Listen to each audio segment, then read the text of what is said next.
This is how to make an infinitely repeatable design called a tessellation. You start with a square, cut something from the left side, add it to the right, and then you cut something from the bottom and add it to the top.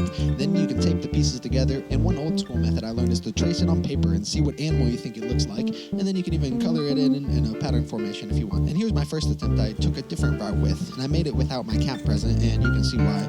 This one I thought looked like an elephant, so after I sketched it, I transferred it to the digital realm, where I could perfect it a little more because the power of the double untap do... What?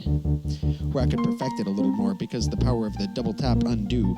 Eventually I got a shape that I could copy and paste into some different hues and then arrange them together for the real magic. Even though I traced from a photo, the perspective was slightly off and I did have to fill in a few gaps along the process. If you did it digitally from the start, then I imagine you could make it just perfect, but I suppose that could take or add more fun to it depending on your perspective of the process along the way.